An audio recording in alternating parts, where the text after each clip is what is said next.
얼마에 사셨다가 간단히 얼마에 파셨는지. 한 50불 사셨다가 423불인가 파시는 거니까 한 8배가 넘게. 그게 한 10년 사이에 그렇게 오를 거예요. 네. 안녕하세요, 민 팀장입니다. 오늘은 정말 특별한 분을 모시고 같이 이야기를 하려고 합니다. 저와 함께 일하시고 정말 오랫동안 부동산에서 몸담고 계신 특별한 분을 여러분들께 소개시켜 드리려고 합니다. 선생님, 한번 자기소개 부탁드리겠습니다. 네, 감사합니다. 저는 필립 박이라고 그러고요. 제가 미국에 이민 온 것은 1970년도였습니다. 하와이로 가족 이민을 왔고요. 그리고 하와이에서 81년 2월까지 살고 81년 이제 2월 이후에는 로스앤젤레스에서 살게 됐습니다. 부동산을 시작한 것은 78년에 이제 부동산 하와이에서 시작을 했고, 그 다음에 다시 79년경에 미국에 불경기가 리세션이 있었죠. 그때 이제 생각한 거예요. 이왕 부동산 하는 거면 큰 도시에 가서 한번 부동산을 도전해보자 하는 생각으로 81년 LA로 이전을 오게 됐습니다. 그래서 그때부터 지금까지 커머셜 부동산을 쭉 해오고 있습니다. 주로 코리아타운에서 지금까지 한 군데 한 우물을 파고 살았습니다.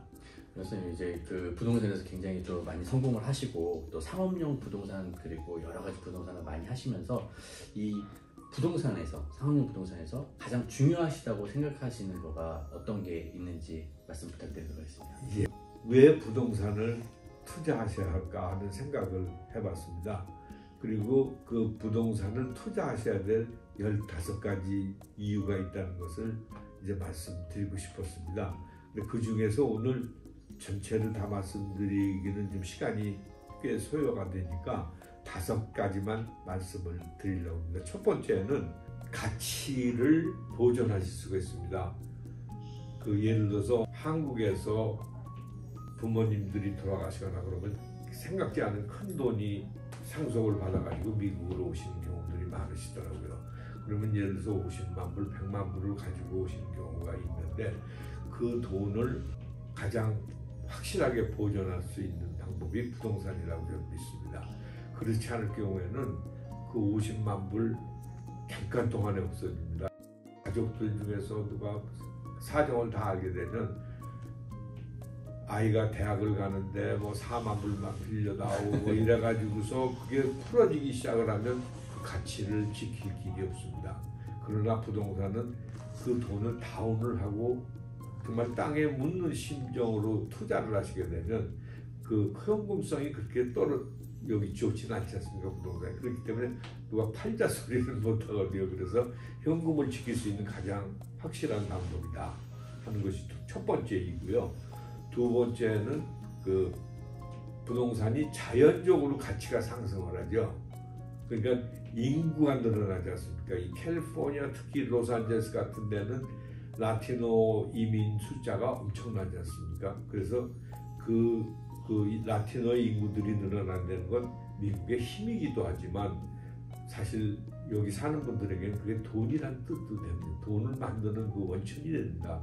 그래서 건물을 샀을 경우에는 아파트 같은 경우에는 주거지로서 렌트를 받으실 수가 있고 그 상점에서 렌트를 받으실 수가 있고 그래서 여러 가지로 이 로스앤젤레스의 성장에 큰 도움이 되고 있는 건 사실 아니지 않습니까? 그래서 인구 증가가 있고요.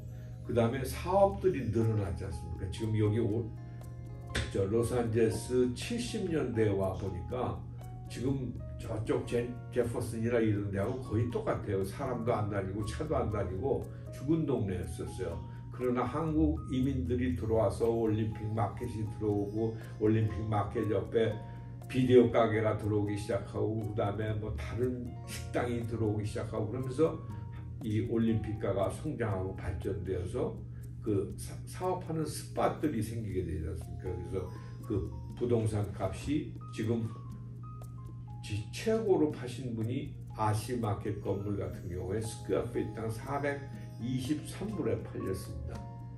이게 땅값으로는 어마어마한 값에 팔렸습니다. 물론 이분이 그렇게 팔게 된 이제 스토리가 또 있겠습니다. 그건 나중에 소개해드리고요. 그럼 423불이면은 저희가 좀 계산이 안 되는데 얼마에 사셨다가 간단히 얼마에 파셨는지. 그게 500만 불에 10만 스퀘어 피트를 사셨으니까 한 50불 꼴에 사셨다가 423불인가 파신 거니까 8배가 넘게. 그게 한 10년 사이에 그렇게 오른 거예요. 네. 그러니까 엄청난 그 재산의 증가를 이루셨어요. 그러니까 이 자연적으로 부동산의 가치가 올라갑니다. 세 번째 방법은 인위적으로 부동산의 가치가 올라갑니다. 한 10몇 년 전에 그 버진에 104유닛짜리가 2개가 나란히 있었습니다. 그 한국분 주인이었었는데 그 건물을 파셨어요. 그 건물을 산 투자회사는 그 건물을 150만 불씩을 투자를 해가지고 수영장도 집어넣고 그 다음에 방 2개쯤은 터가지고서 짐을 만들어주고 이렇게 주민들의 그 주택을 인위적으로 향상시켜주니까 네. 렌트가 올라가기 시작합니다. 고급 아파트가 되면서. 그래서 그 프로퍼티의 밸류가 거의 2배로 뛰는 걸 본 적이 있습니다. 그 건물의 밸류라는 것이 우리가 인위적으로 어떻게 페인트 칠만 해도 건물 값이 올라가는 수가 있고, 요즘에는 그 플립한다고 해서 이 건물들을 바꿔주지 않습니까? 이 부엌이라든가 시설을 바꿔주게 되면 렌트가 1200불 같은 게 2500불로 뛸 수가 있는 거죠. 2500불 뛴다고 그러면 밸류가 아까 얘기한 대로 0.4%로 나누면 엄청난 밸류를 증가시킬 수 있는 그것이 부동산의 투자입니다. 네 번째로는 세금의 혜택이 있습니다. 네. 미국은 이 정부가 국민들이 부동산에 투자하는 걸 굉장히 환영을 합니다. 한국하고는 좀 반대 현상인데요. 네. 이 투자를 환영하는 이유는 개인들이 땅을 개발하고 국민들이 살 수 있는 주택을 개발해 주지 않습니까? 지금 그래서 그 주택단지가 정부가 주도하는 게 아니라 민간 기업들이 그걸 다 해주기 때문에 세금에 대한 혜택이 여러 가지가 따라옵니다. 그래서 이 부동산 투자하는 분들은 세금을 적게 냅니다. 네. 그리고 이제 저번에 보면은 1030 익스체인지라는 프로그램에 의해서 또 양도세도 이월시키는 방법도 있고, 또 네, 그렇죠. 최근에 몇 년 안에 법안이 된 오퍼튜니티 존 같은 경우도 양도소득세를 100% 감면해 보유하고 있습니다. 그런 또 여러 가지 혜택이 있기 때문에 많은 개인 투자자들이 또 미국에다가 투자를 많이 하시는 것 같습니다. 그렇습니다. 우리가 미국에서 이제 커머셜 프로퍼티를 샀을 경우에는 37년 동안 감가상각을 할 수 있게 됐습니다. 그래서 400만 불짜리를 샀다 그러면 그걸 예를 들어서 40년으로 생각해도 1년에 상당한 금액을 세금에서 감면을 받을 수가 있는 그런 혜택을 그 투자가들에게 주고 있습니다. 모게지 페이먼에 지불한 모든 이자도 경비로 제할 수가 있고, 또 내 프로퍼티가 지금 달라스에 있어서 달라스를 비행기 타고 왔다 갔다 하면 그 경비, 호텔 이런 게 다 경비로 인정을 해서 공제를 받을 수가 있습니다. 최근에 제가 또 한국 뉴스를 보다 보니까는 미국은 굉장히 투자를 장려하고 임대 수익 같은 경우도 존중을 해주지, 개인의 그런 재산을 존중해주지만 한국 같은 경우에는 최근에 또 이제 법안이 추진되는 것 같은 경우는 임대 소득에 대해서 굉장히 이제 더 이상은 어렵게 하겠다라는 그런 골자로 법안들을 추진하는 때 좀 많이 안타까운 점들이 없잖아 있더라고요. 네, 그런 경우가 있죠. 여기는 첫 번째는 그 캐피탈 게인이라는 세금이 붙어요. 그러니까 부동산을 100만 불에 사서 200만 불에 팔 경우에 양도세입니다. 양도세죠. 네. 예, 양도세가 이제 두 가지로 나눠지는데 1년 내에 팔면 그냥 그 보통 세금하고 똑같은 세율로 내게 됩니다. 네.